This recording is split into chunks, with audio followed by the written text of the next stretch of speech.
We're going to be in John chapter number 21. Don't get too excited. We'll probably be in here for a few weeks. It has taken it. Does anybody know when we started John? Does anybody write that stuff down? I probably got it in my journal. But John chapter number 21. We've been on here for a long time, ain't we? I hope nobody just said 2 years. I think it was last spring sometime. I don't know. But we've been in the Gospel of John. I hadn't said this to you in a while, but the Gospel of John is somewhat unique.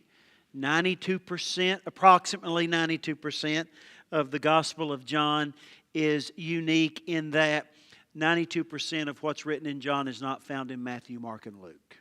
Matthew, Mark, and Luke are called the Synoptic Gospels. They see through the same lens. Now, each Gospel talks to a different audience in its original writing.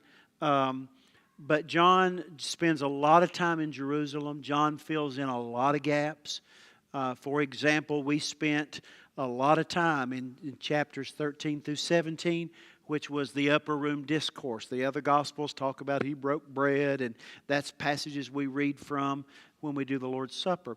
But that was an entire evening, a Seder meal, a Passover meal. It was an entire evening that went on. And John, a lot of teaching went on. And John records a lot of that for us. Now we embark into John chapter 21. We've made it through the passion of Christ, the death of Christ, the resurrection of Christ. The last time we were together, Jesus had resurrected from the dead, and we talked about those 8 days. Remember, he had resurrected, and he went to see his disciples, and they were all there. Of course, there was 10 there. That we believe. Judas has already passed away. He's already killed himself. And Thomas wasn't there. For some reason, he wasn't. We don't know why. We don't know where he was. He might have been to go get bread. He may not have rendezvoused up with the other disciples yet. We just don't know. But he wasn't present. And Jesus appeared to his disciples, if you remember. They were behind locked doors for fear of the Jews. So that phrase lets us know their attitude, their mental state. They were scared to death. They were scared. Their hopes were shattered. They were probably dealing with tons of doubt.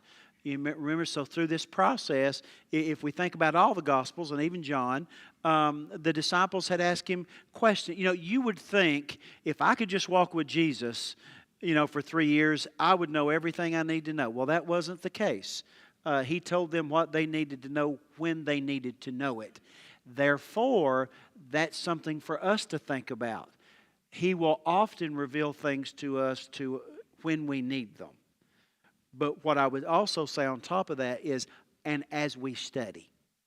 If we hang around the right places, if we study, the chances are you won't get a huge revelation out in the worlds of Moab. All right? You may get, your chances of getting a good revelation is if you're on the men's Thursday night Bible study, or you're on Wednesday night study, or if you're in a Sunday school class, or you're familiar yourself at church under the teaching and preaching. There's a good possibility you're going to get things revealed. And then in your own study, all those things working together. Well, throughout this time, there's no question, as the Bible's not complete in detail, but there's no question that the disciples were scared, they were scattered, and some people say, well, they scattered because it was prophesied they scattered. I hate it when people say that. Jesus said, my God, why have you forsaken me?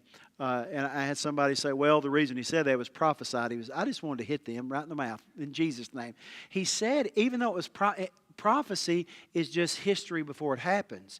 And why did Jesus say that? Not because it was prophesied that he would say that. He said that because that's how he felt.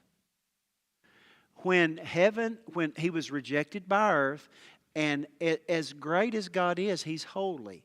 And he cannot look upon sin. Now, okay, so let's talk about that for a minute. So my mind jumps really quick. When I was doing youth ministry, when Jesus took on the sins of the world, he had to turn from approval. Even though God knew, Jesus knew, but he could not condone sin. It had to be punished. Okay? So the cross is punishment for sin. So let me hit this because my mind's jumping there. So when judgment falls, Where do we need to go? Where it's already been. Here's the example. Gave it to me a long time ago. I don't know where I heard it. Out in the Midwest, where the land is flat, okay, and they have these farms that are